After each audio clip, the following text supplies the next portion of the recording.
Good morning. One evening, an old Cherokee chief told his grandson about a battle that goes on inside people. He said, "My son, the battle is between two wolves. One is evil. It is anger, envy, sorrow, regret, greed, arrogance, self-pity, guilt, resentment, inferiority, lies, false pride, superiority, and ego. The other is good.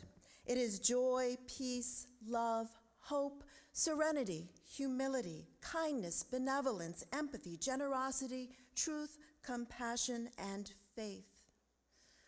The grandson thought about it for a minute and then asked, "Grandfather, which wolf wins?" The old Cherokee chief simply replied, "The one you feed." In this morning's gospel reading from John, it is pretty apparent which wolves Mary and Judas are feeding. The text is presented in John's gospel immediately following the raising of Mary's brother Lazarus from the dead, when Lazarus has emerged from the tomb, dazed and still reeking of death. The gospel adds that the chief priests and Pharisees are plotting to arrest Jesus, so this short but telling text presages Jesus' trial and crucifixion. The scene is about as homely as it gets. The little family of Mary, Martha, and Lazarus give a dinner for Jesus.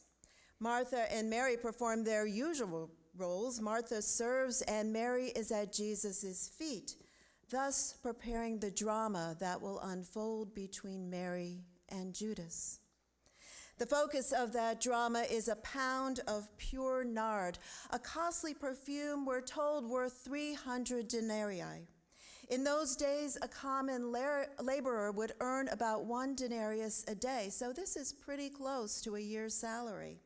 One commentator puts the cost at about $30,000 in today's money. So here's the thing, what Judas says initially makes sense. Why not have sold the money and put it in the common purse to be given to the poor? Wouldn't that have been the right thing to do?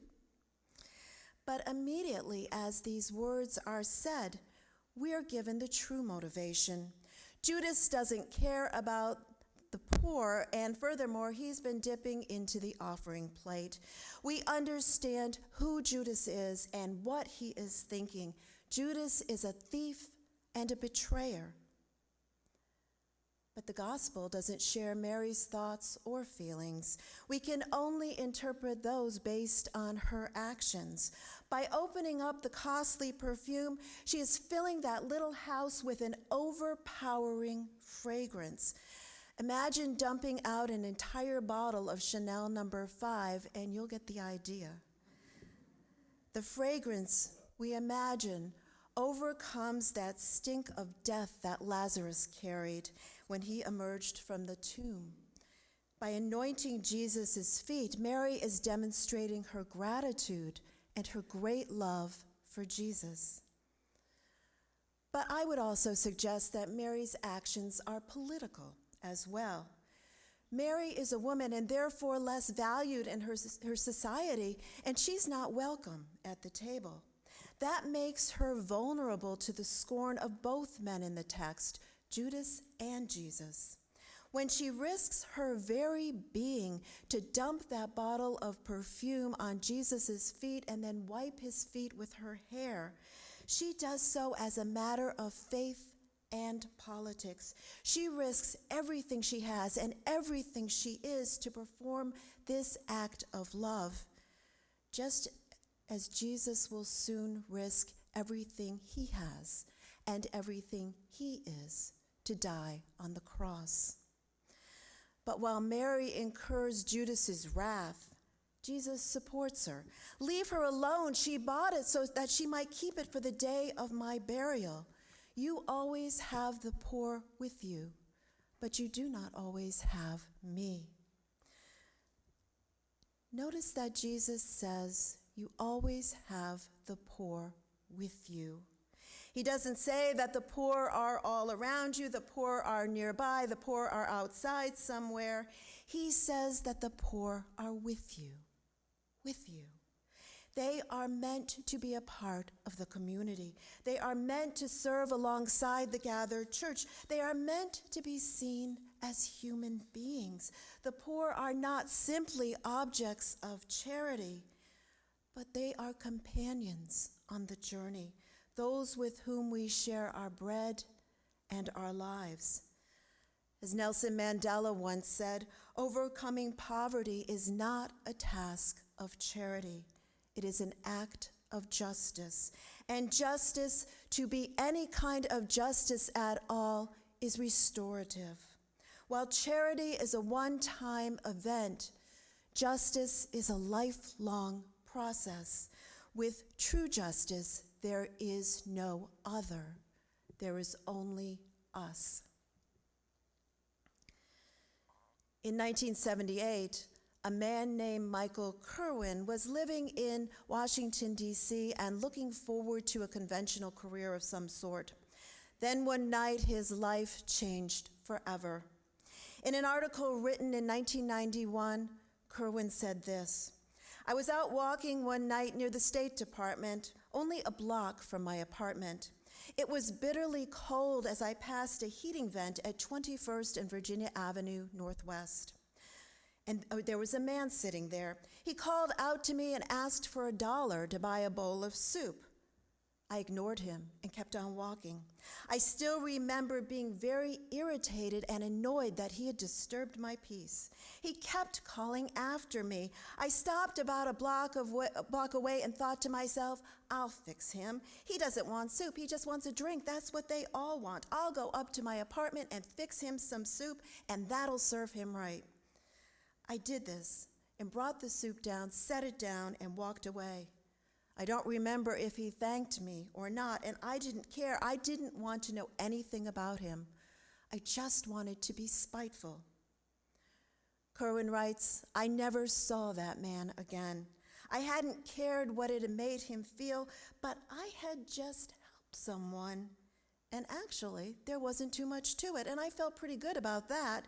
The next evening, I made more soup and a few sandwiches and some hot tea, and I took the food out to some other men on the heating vent, and I put it down and walked away. I still didn't talk to them. I was still afraid as well as nervous and very embarrassed. They thanked me, not even knowing what I had brought, but grateful anyhow, it seemed, for the gesture." Well, it was after this that things got really interesting. Kerwin continues, "I kept doing that night after night, repeating the same menu, but gradually bringing down larger and larger containers as more and more people seemed to congregate for the food I was bringing.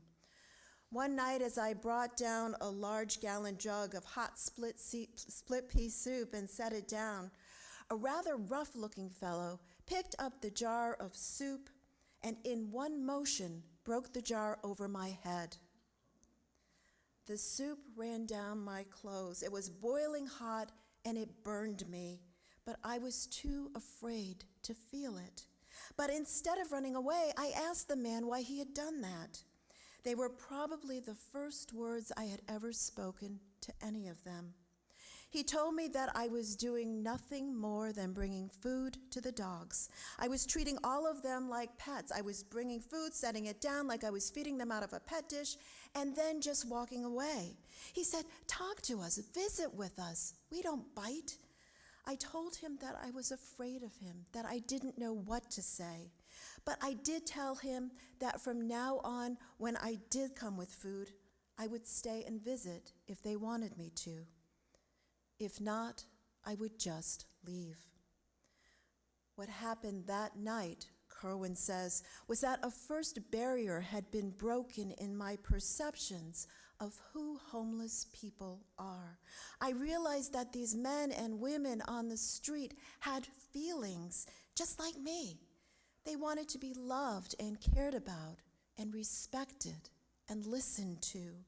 They cared that someone cared about them, but just giving them food and a blanket wasn't enough. So began Michael Kerwin's career as a Catholic worker in Washington, D.C. Until his death from cancer in 1999, Kerwin's message was this: it is community, and in community that we find love, and in love there is no ending. It's almost as if Judas becomes Mary, isn't it? Are Judas and Mary written as opposite sides of the same coin, examples of the war within each of us, the battle over which wolf we ultimately choose to feed? Because Judas says all the right words, and if you didn't know his heart, you might think he was right. But the right words don't always make for a just world. I love what Marcus Borg has to say about that in his book, Convictions. In it, he writes, "Believing matters, though not in its most common modern Christian meaning, namely believing a set of statements about God, the Bible, and Jesus to be true, even when they seem questionable. That is a serious distortion of the biblical and pre-modern Christian meanings of believing. Its authentic meaning is better conveyed by the word beloving. Believing in the modern sense of the word has little transformative power. One can believe all of the right things and still be quite untransformed. But what we beloved shapes our lives and has great transformative power." In this text, Mary is beloving a new world into being. She does so by taking a great risk to show Jesus that she understands exactly who he is and just what will happen to him. But I also think it's more than that.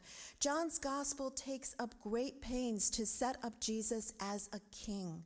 Not a king in the corrupt way of the world, but a king who will usher in a new kingdom of true justice, love, and peace. A kingdom that will become, as we like to say, kingdom, a world in which all of us share equally and fairly. I think that Mary is making her own declaration. Caesar is not her king. Jesus is. That is an act of politics and an act of faith. That is an act of true discipleship and an enactment of love that she will perform over and over again in Jesus' name after he is gone. All this Mary seems to do intuitively and seamlessly. Mary is a true disciple. She is acting out the great commandment that Jesus gave to all his disciples: love one another as I have loved you. Jesus chose to die on the cross, demonstrating that his love for humanity had no limits. I don't believe that he died to save us from our sin, but in his dying, he showed us how to live and how to love in this world, and demonstrated a love that gave absolutely everything away. But even the church itself has struggled with that notion for centuries. This is what Franciscan friar and writer Richard Rohr had to say in a recent devotion. "In all honesty," Rohr writes, "once it was on top and fully part of the establishment, the church was a bit embarrassed by the powerless one, Jesus. We had to make his obvious defeat into a glorious victory that had nothing to do with defeat, his or ours. Let's face it, we feel more comfortable with power than with powerlessness. Who wants to be like Jesus on the cross, the very icon of powerlessness? It just doesn't look like a way of influence, a way of access, a way that's going to make any difference in the world. We are such a strange religion," Rohr says. "We worship this naked, bleeding loser crucified outside the walls of Jerusalem, but we always want to be winners, powerful and on top ourselves, at least until we learn to love the little things and the so-called little people. And then we often see that they are not little at all, but often better images of ourselves. Rohr points out that the poor and the outcast in our society can be our best teachers in the way of the gospel. They represent what we are most afraid of within ourselves, what we most deny within ourselves. He adds, one of the most transformative experiences is entering into some form of lifestyle solidarity with the powerless. It's like changing sides from the ego side of things, and this is what changes you. Rohr says we don't think ourselves into a new way of living. We live ourselves into a new way of thinking. It is lifestyle choices that convert people.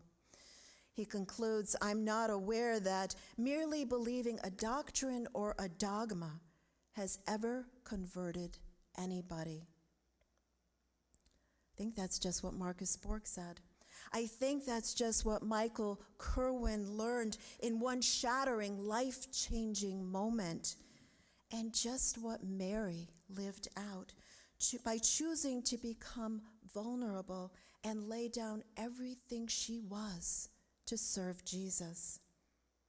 And Judas made his choice as well, turning his back on community, justice, and love.